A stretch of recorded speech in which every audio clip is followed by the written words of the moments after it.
Hello, family. It's Terry. I have been asked by a few people to make a video of my little presentation that I did at the reunion back on November 8th, 2025. So that's what I'm doing here. We talked about origins and where we came from as a family. And we talked about why it's important. It's important to me because it's interesting. I like history. I love our family. And I'm interested in what our ancestors went through along the way to get us where we are here today. So I'm going to click through the slides and talk, and hopefully this will be interesting. So, some basic genealogy first. Remember that the genetic information that codes for all the traits that make us us, that is how we look, our eye color, our hair color, how tall we are, lots and lots of different things. All of that information is inside the nucleus of each of our cells within 46 chromosomes. And we know that half of our DNA is inherited from our father and half from our mother. That's 23 chromosomes from each to make a total of 46 that we have in the nucleus of each cell. Each of us shares 50% of our DNA with our father and 50% with our mother. And each of us passes 50% of our DNA to each of our children. Siblings share 50% of their DNA. So if you went on 23andMe, both you and a brother or sister, and they looked for DNA relatives, it would show a 50% concordance, or 50% of your DNA matches with one of your siblings. Identical twins share 100%. Uncles and aunts share 25% with their nieces and nephews, and first cousins share 12.5% of their DNA. So we share 25% of our DNA with each grandparent because we share 50% with our parent, each parent, and that parent got 50% from his or her mother and 50% from his or her father.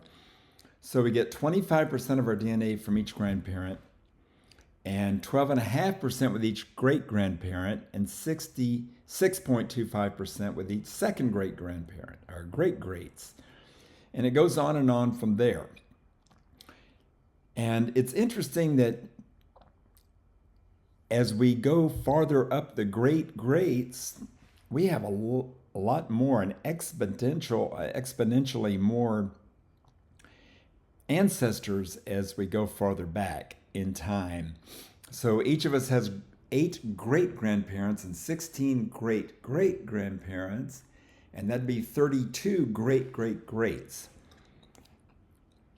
So it's interesting how it all funnels down to us from the many ancestors that we have had. Now, look at some surnames in our Harrison-Carroll family tree. We're talking about where we came from. On the Harrison side, we've got Craig, Watson, Miles, Jones, Anderson, Moore. And on the Carroll side, we've got Chandler, Rose, Clark, Crowder, Easton. Now, notice on there aren't any names in our family tree that might sound like they're from Spain. There's no Hernandez, there's no Rodriguez, there's no names from Asia, there's no names from France, Italy. These are all names that look like they kind of come from the British Isles. And that's not an accident. So we'll see why that is true. All right, so let's look at some pictures. So here are my generation's great grandparents on my Harrison side. On the left, there's James Harrison and his wife, um, Maddie Craig Harrison. And then on the picture on the right, of course, that's Freddie B. Harrison and Hilda Carroll Harrison. So where did we come from? Where did these Harrisons and Carrolls and Craigs all come from? Well, when I was a kid, I was interested in this and I asked, where do we come from? And I was always told, well, our ancestors came from Ireland. And we think about Ireland, we think about leprechauns, and we think about St. Patrick's Day, and we think about people wearing green, and we drinking Guinness and playing fiddle tunes and dancing jigs and all that kind of thing. So our ancestors came from Ireland. But are our ancestors, are they really that kind of Irish people? Well, Mr. James Harrison, he was born in 1855 in what's now Ontario, Canada, but his parents, William Harrison and Ellen Woods, they had immigrated from Ireland. But were those Harrisons really Irish in the way of the St. Paddy's Day leprechauns? And what about the Craig family? Well, if we're going to answer that, we have to go back to the beginning. And how far back? Well, how about all the way to Adam and Eve? Now, I'm not here to answer the debate about whether there should be a literal interpretation of the creation story in Genesis. Was there really an Adam and Eve, first man and wife? I don't know. I don't know the answer to that, but I know that there's a fossil record, an archaeological record, a genetic record that suggests scientifically that early humans all came out of Africa. Homo sapiens being us, our genus and species, coming out of Africa about 200,000 years ago and moving through the world, including into the British Isles. And you can see Europe there, and you can see England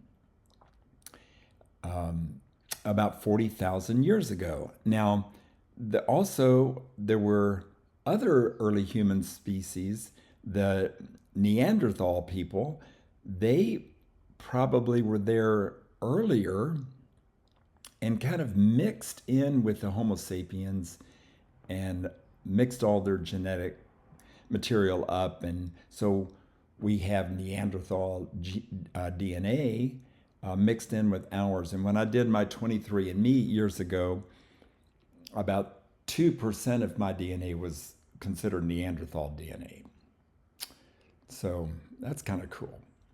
But humans moved into the British Isles, and that's probably where our ancestors stayed for hundreds and thousands of years before the present time. Now, the Celtic people, they came to Ireland from Central Europe around 500 BC. So we know about the Celtic people. We know what kind of iron tools they used. And they were there and moved from Central Europe into the British Isles and over to Ireland about 500 BC. Over time, they adopted the Catholic faith, and they became the Irish Republicans, the ones that, wanted to keep Ireland separate from Great Britain, and they were mostly Catholic. And those probably were not our Irish people, except for the branch that were the Carrolls. And we'll talk about that, but the Carrolls, they lived in Ireland for hundreds of years and immigrated to the New World, and we'll talk a little more about that. Now, as we talk about how our ancestors were influenced, we got to talk some about the history of the Roman Empire and the history of religion and how that affected politics during the time that our ancestors were coming along. So remember that Rome kind of ruled the world, or a big part of it, back around the time of Jesus, before and after that time. Remember the old stories from the Bible about Pontius Pilate and all that. Well, those were Romans, and they ruled Northern Africa and the Middle East and Europe, and into the British Isles. And you can see that Britannia up there in the upper left, the Romans were there and brought their language, they brought their culture, they brought their engineering, they brought a lot of things that still exist today. And they were there for a very long time, hundreds of years. Now, during their time after Christianity, after Jesus walked the earth, Christians were persecuted and weren't really allowed to practice their religion in the area of the Roman Empire until this guy came along, Emperor Constantine. He was emperor from AD 306 to 337. He was the first Roman emperor to convert to Christianity and was credited with allowing Christianity to spread throughout the Roman Empire. And how did that happen? Well, there was a battle that he was getting ready to fight in 312 AD, the Battle of the Milvian Bridge, which is close to Rome. And the story is told that he had a vision the night before of a cross in the sky, and it was accompanied by the words, translated into English, "In this sign you shall conquer." And the sign he was looking at was the cross. So Constantine fought the battle the next day, led his forces, and they won this major battle. And Constantine said, wow, we won that because of our help from God and Jesus. And so now everybody in the Roman Empire is a Christian. When you're the emperor, you can make those kind of statements and have that kind of influence. And that's what happened. And Christianity spread through the area of the Roman Empire, including where our peeps came from up in the British Isles. Now,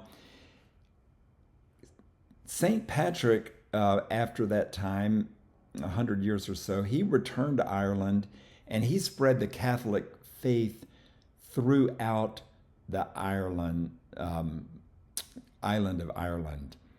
And we all know about St. Patrick, and he's got his own day that's a holiday here. Now, the Middle Ages was a tough time in a lot of ways. It's about the 1,000 years between the fall of the Roman Empire, around 400 AD, and the Renaissance in Europe, which started in the late 1400s. Now, it's interesting to me to think about how many generations of our ancestors lived during that period of time. And that's just one little slice of time, along the long history of the human race and our ancestors. But during that time, there were about 25 to 30 or 30 to 40 generations of our ancestors. So, man, that's a lot of people and a lot of time that passed. Most likely our ancestors had already been there, as we said, in the British Isles for a long time before the Roman occupation happened. So, what did they live through? It's interesting to me to know what our ancestors lived through during that time. Well, the Roman Empire did end about 476 AD. Rome was always being attacked and fought because they were occupiers. They came in to lands and kind of took over, and people didn't take kindly to that, including all those German barbarians, they called him. There were the barbarian wars. Tribes from Central Europe invaded the Roman territories. And the Roman Empire finally fell in 476 AD. And the feudal system kind of took its place, developing in Europe and the British Isles. And we've all heard about the stories of the lords and knights, and you got the king there at the top, and you've got the lords who owned the big castles, and the knights that fought for the lords, and then all the peasants that kind of contributed to the economy, the farmers, the blacksmiths, the tanners, people who grew and cooked food, and they were in support of all of these big wigs who provided some protection for the people who lived under them. And the British monarchy developed during this time. All these different little petty kingdoms that existed in Europe and the British Isles, they all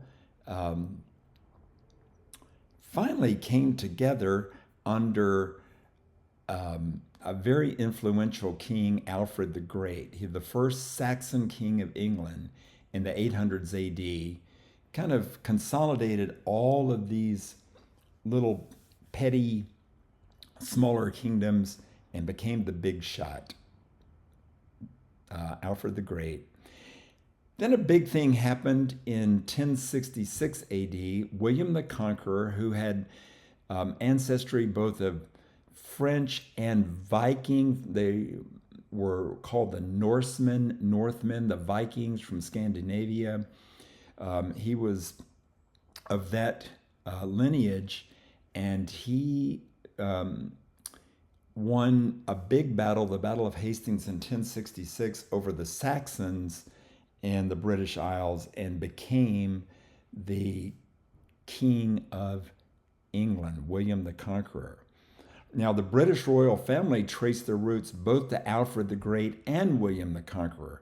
So see, all these family lines, all the genetics, they kind of all get mixed up in there, just like the Neanderthals did, thousands of years before. But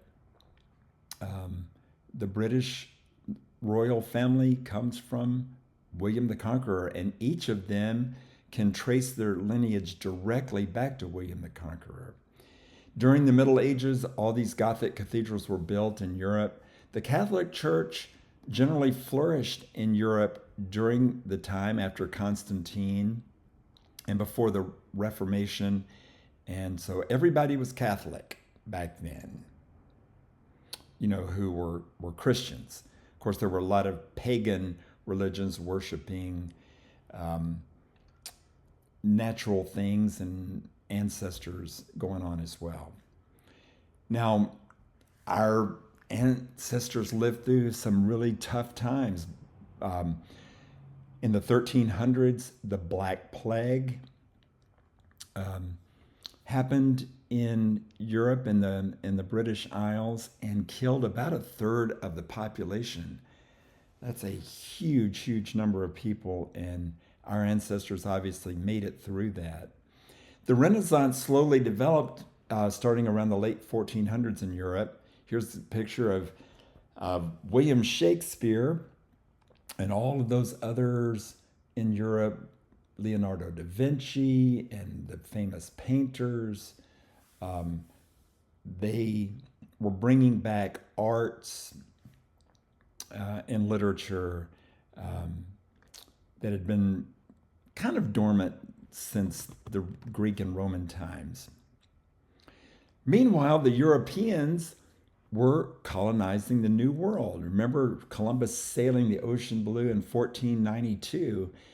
And following that, there was a steady stream of European explorers and settlers coming from Great Britain, the Dutch, French, and Spanish people colonizing the New World, starting in 1565 with St. Augustine, Florida, by the Spanish. And then the English, our peeps from England, they started colonizing in 1607 with Jamestown in Virginia, and then Plymouth up in Massachusetts.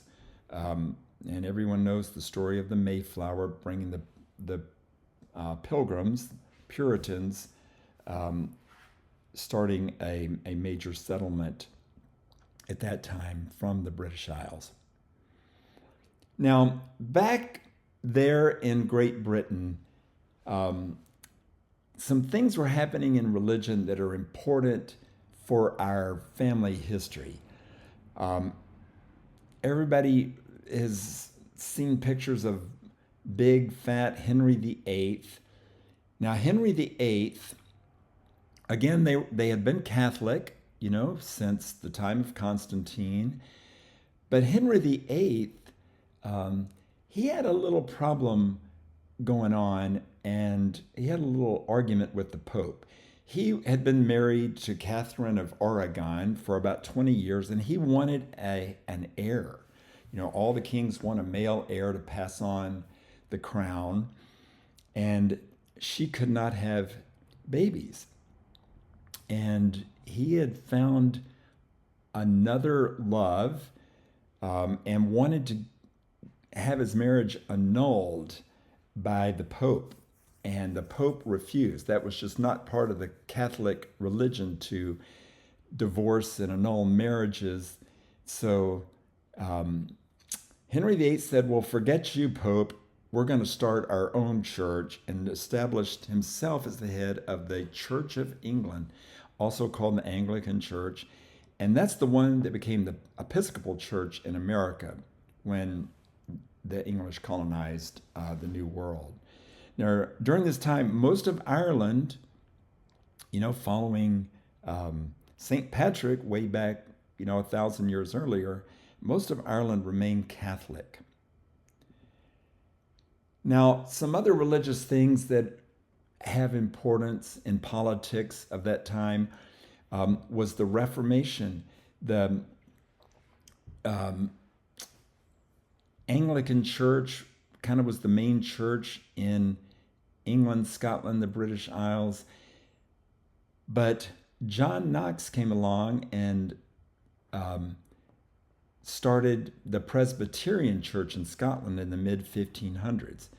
And, other areas of Europe were breaking away from the Catholic Church at that time. Martin Luther in Germany, John Calvin in Switzerland.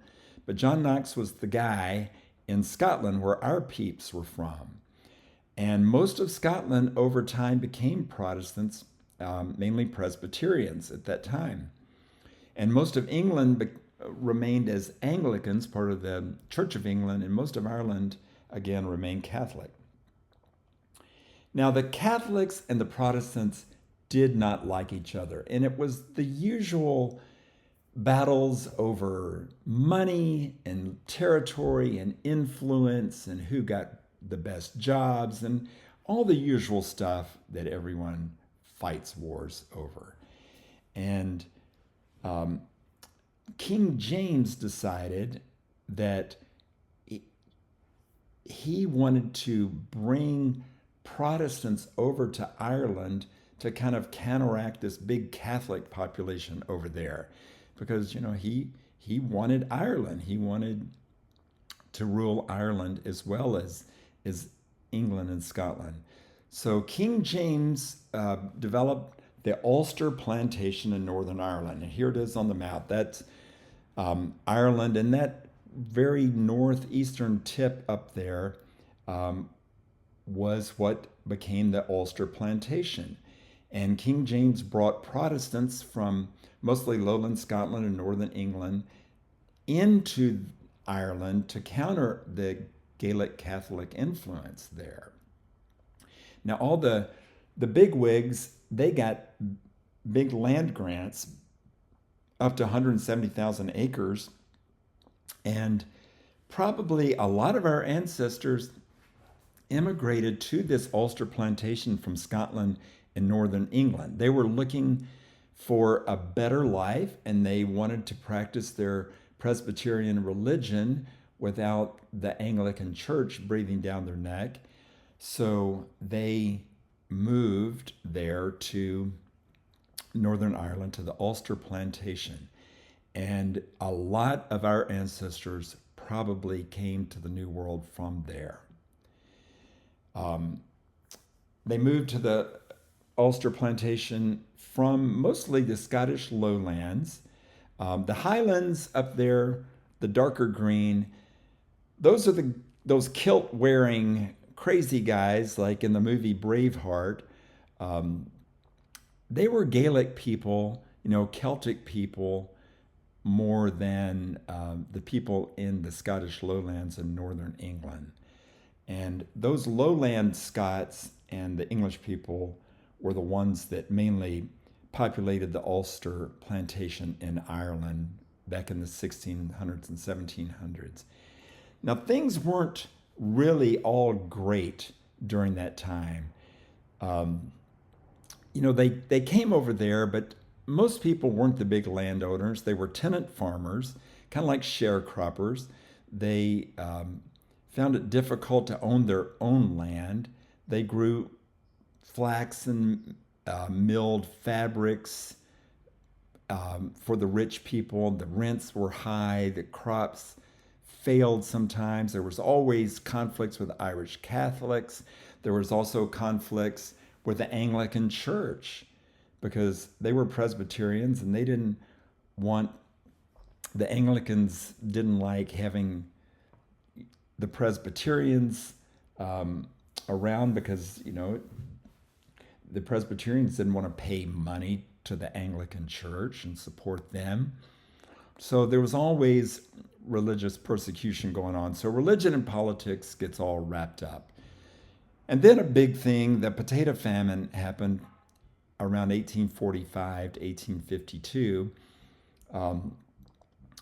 Their main crop that they ate in Ireland had a water mold blight that really affected the crops, and there was all kinds of famine and hunger related to that. And during that time, a huge number of people left Ireland, and including, we know some of our Harrison ancestors, including William Harrison and Ellen Woods, who were the parents of James Harrison. So what did they do? What did William and Ellen do? Well, they wanted to chase the dream and go to the New World. That was a picture of what were called coffin ships. It was a rough time. They would leave ports in Ireland like Belfast and Derry, which is up in the northern Ireland in the Ulster plantation area. Some of them went back to England and left out of Liverpool in England. It was a tough trip. They had to save a lot of money for then, 70 shillings to £5 sterling, so 16 to 25 bucks to get on that ship and head to the New World, and not an easy voyage. They were down in steerage, they called it, down below the decks near the water line. They had to bring their own food. This was not a cruise line where they had, the buffet line. They had to bring their own food or they starved. Ventilation and sanitation were poor. There were lots of diseases, GI diseases and other things that really killed a lot of people. Up to 20% didn't survive. And this was a 4 to 6 week voyage on these sailing ships. So very, very tough. So I have just a huge appreciation of our ancestors who braved this very difficult journey to try to improve their lives for themselves and their families. They landed in New York, Boston, Philadelphia, Charleston, New Orleans. We know that the Harrison side, William and Ellen, they came to Canada. Canada was offering, a lot of the same opportunities. They came into Quebec City and New Brunswick, where the ports in Canada where ships tended to land from Ireland. And often they were quarantined for a time, several weeks when they got there to Canada. Grosse Isle was one of the main places of quarantine. It was out in the St. Lawrence River near Quebec City. So there's Quebec City to the right there, coming from the east. The Atlantic Ocean opens there into the Gulf of St. Lawrence, and Quebec City is on the St. Lawrence River. And the Grosse Isle quarantine area was out there in the Gulf of St. Lawrence also. And it's possible that William and Ellen got stuck quarantined out there, as many, and probably most people did, to make sure that they were not ill with these communicable diseases before they got, off into the Canadian territories. People came for all the usual reasons. They wanted to own their own land. They wanted religious freedom. They wanted better jobs, better wages, a better lifestyle. They wanted a better life. And that's kind of the human story, right? People move to get a better life, and that's what our ancestors did.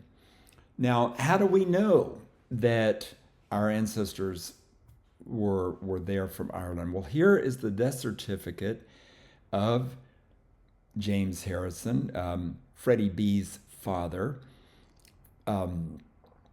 It does show there on the left side, it shows his birthplace, which is Ontario, Canada.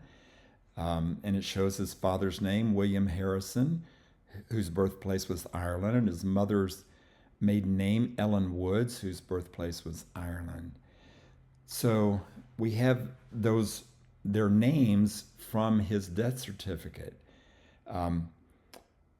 We know that James died in 1934 at the age of 78 on the family farm there in Obion County.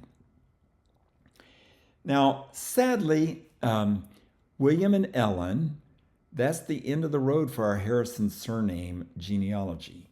We don't have any more information about the Harrison side. We don't have any photos of William or Ellen. We don't have any birth certificates for James of any of his siblings. There's family lore that James had a brother who fought in the Civil War on the Union side, but I don't have any good clear records from that. There's a census record that I've seen from 1861, but it doesn't have any information about William's or Ellen's parents, who probably lived and died in Ireland on the Ulster plantation. There's no records of William and Ellen on ship's passenger list because those lists are not very complete. We don't have any death certificates because they didn't keep death certificates in Canada during that time. The family lore says that they had a daughter, William and Ellen, who died on the voyage from Ireland, like so many people did on the coffin ships. But we don't know her name, and we don't know anything more about her. We know that James was born after they arrived in Upper Canada, which is now Ontario. But that's it. That's all we have, and it's sad and frustrating that we don't have more than that because, we like to follow our own family name and people who had that name as far as we can, but that's as far as it goes. But we do, on the other hand, have genealogy information for Martha Elizabeth Craig, Maddie Craig's side, and a lot more for the Carroll side. So here's a good picture of Mr. Billy Craig, that's my generation's second great grandfather. That's Maddie Craig's, Freddie B's mother's father. William Davis Billy Craig. He was born in 1842 in Maury County, Tennessee, and died in 1928 in Obion County. And he was a Civil War veteran fighting for the Confederate forces. And he is buried in Zion Cemetery, like so many of our ancestors. That's his wife, Matilda Watson Craig, my generation's second great grandmother. Again, Maddie Craig's mother. She was born in 1839 in Maury County and died in 1914 in Obion County. Freddie B., my generation's grandfather, would have been 7 when his maternal grandmother died, and certainly he must have known her. Now, the Carroll family, that goes way back, and we talked about how they weren't Ulster Plantation Protestants. They were probably Catholics from the main part of Ireland that became the Irish Republic. This is as far back as I've been able to research in the Carroll family tree. Daniel Teague O'Carroll, they were the O'Carrolls in Ireland, and the O was dropped when they came to the New World. But he lived way back from 1580 to 1610, my generation's 11th great grandfather. And we can trace directly the lineage from him down to Frederick B. Pappy Carroll and our grandmother Hilda Carroll Harrison. Now, the Carrolls were a major big family in Ireland. They were from this area of central Ireland called Letterluna, Kings County, and they ruled a large territory for many, many hundreds of years called Ely until about the 1500s. They fought against that Norman invasion and English expansion. But over time, they lost influence as the English really pushed in there in the 1650s under an Englishman by the name of Oliver Cromwell. So really pushed the Irish people, the long-term Irish people out of the way as England was, being their imperialist selves. So the Carrolls, a big branch of them, they left Ireland, led by Charles Carroll, the settler, and immigrated to what was a new colony, Maryland, in the 1600s. It was a Catholic-friendly colony, and they became very prominent leaders, the Carroll family. Our known Carroll relatives lived in Virginia and South Carolina. Did not find anyone who actually lived in Maryland, but somehow they scattered themselves around the South after Charles Carroll, the settler, got there to the New World. Now, here's the first Carroll that I found in my research that was born in the New World. He was born in Virginia, Daniel Carroll, born in 1680 in Westmoreland, Virginia. And we can follow the Carroll family line from him down to Pappy Carroll and Hilda.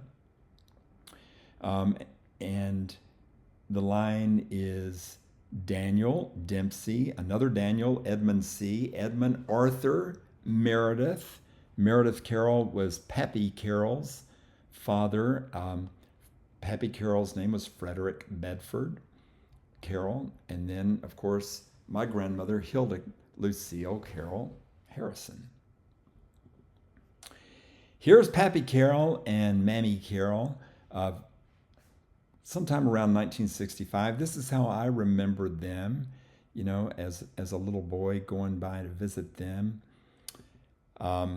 This is interesting newspaper clipping. They were married.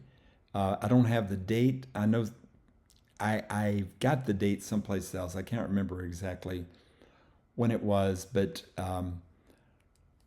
it's interesting. Mr. Fred Carroll and Miss Mae Chandler were united in the holy bonds of matrimony Monday afternoon at Elbridge, Tennessee. The bride is the beautiful and accomplished daughter of Dr. S.E. Chandler. Um, so, Mamie Carroll, she was a doctor's daughter. He was a highly respected resident of Minnick, Tennessee. The groom comes from one of the oldest families in Lake County and is a very successful young farmer living near Elbridge.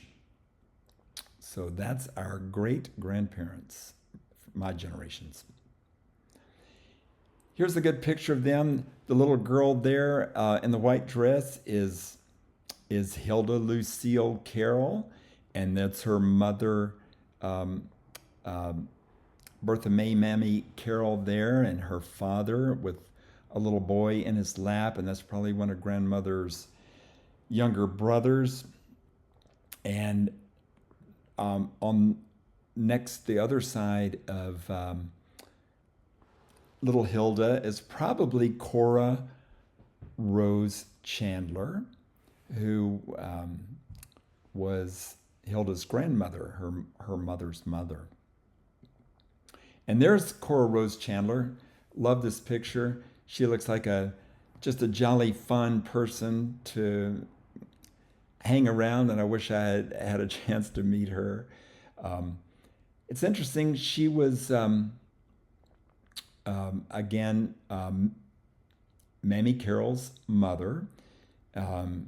She had been married before to a man, Joseph Dent Clark, who died, and then she came back to Tennessee and married Dr. Samuel Chandler, who had children from his first marriage, and his wife had died. Then they had their own children, including Bertha May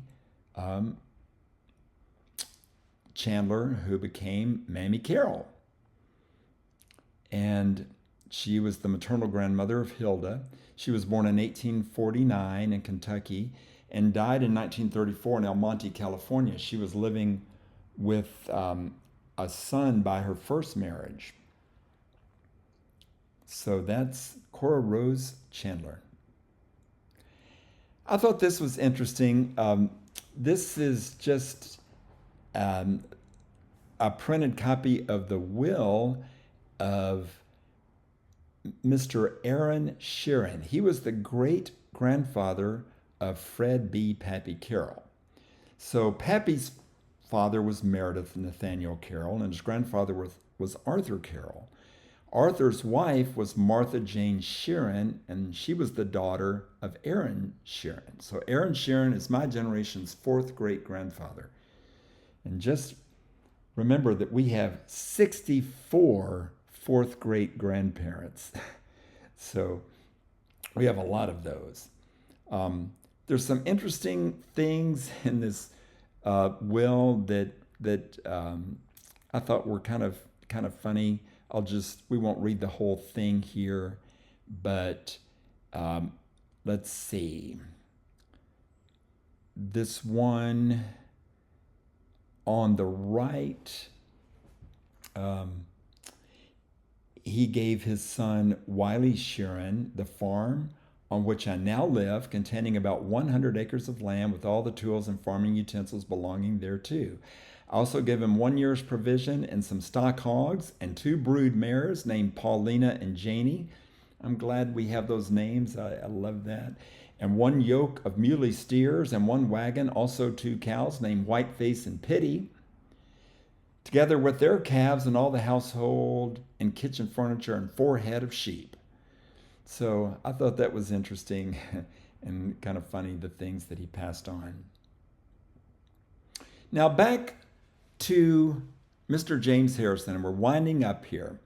Legend has it that James crossed the Canadian border as a young man and worked cutting railroad ties across the Midwest and Western United States. So they were building during that time the main transcontinental railroads and many other railroads And that's what he did as a living, cut railroad ties, and made it back to Tennessee, probably had opportunities to own land and buy a farm, and he did buy a farm in Obion County, Tennessee. And you know, some of us were born on that farm, and some of us had a lot of fun playing on that farm as kids.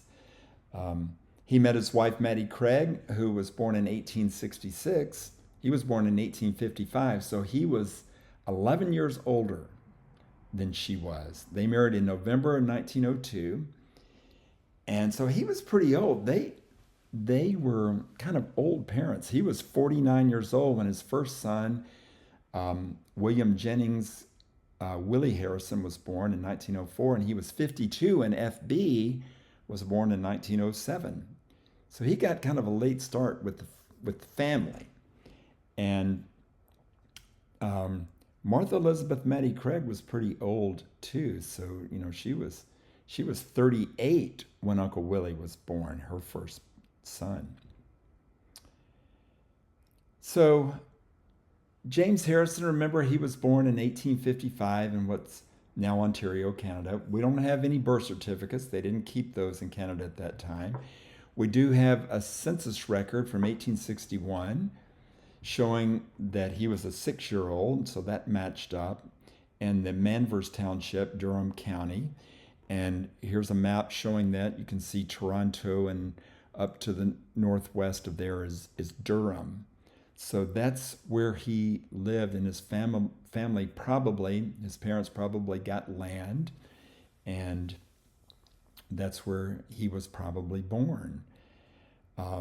There are no other family members listed on the summary of that census from 1861, and there's no digital file that I can look at and read the names in the household for some reason for that year of the census. Now, I've heard through family lore that he never attained citizenship in the United States. It wasn't so important at that time. Here's a marriage license for James and Mattie. I thought that was interesting. They got married on November 12th, 1902. And here's a picture of their family. There's James and Mattie and their son George there on the left, born in 1905. He died when he was 16 years old after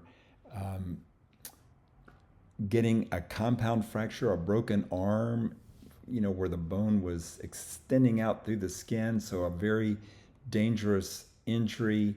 And at the time, you know, they didn't have tetanus shots back then, vaccination for tetanus. So he developed tetanus and died at age 16. In the middle there is Uncle Willie, William Jennings, born in 1904, and my grandfather Freddie B., born in 1907. The Harrison-Carroll family tree led to Freddie B. and Hilda. They got married in 1931. And it's interesting, they have been very prolific, as everyone knows. They had 6 children, all very successful. And there are, as I counted, 82 direct descendants of Freddie B. and Hilda, including their children, grandchildren. There's 17 of us grandchildren, the great-grandchildren, and now great-great-grandchildren of FB and Hilda. So there are 82. Very blessed family that we have. So in summary, we're mostly Scots-Irish. We've got some plain old Irish in there too, but most were probably Scots-Irish, people who came from the area of Scotland over to Ireland, to the Ulster plantation in the 16 and 1700s, and then to the New World. And we're in good company. There's a lot hundreds of thousands of people who immigrated during those years, during the 17 and 1800s. Um, they settled, these were the tough people. They were farmers. They were um, frontiersmen. They settled the Appalachians and the American frontier, including Tennessee. The Irish Catholic immigrants, they mostly went to those big northern cities. But these Scots-Irish people, they went to the frontier. And there have been a lot of notable celebrities from the same ancestry, and probably a lot of these are our distant relatives. President Andrew Jackson, President Woodrow Wilson, Neil Armstrong, the first man who walked on the moon, Stephen Foster, famous songwriter, way down upon the Swanee River, Tom Brady, greatest of all time quarterback, Brad Pitt, and I can't remember what her name is. No, Taylor Swift, probably the most famous, one of the most famous people in the world. She has Scots-Irish ancestry as well. And here's one of my favorite pictures of our family, all the old pictures. What a great photo of Lester and Brenda.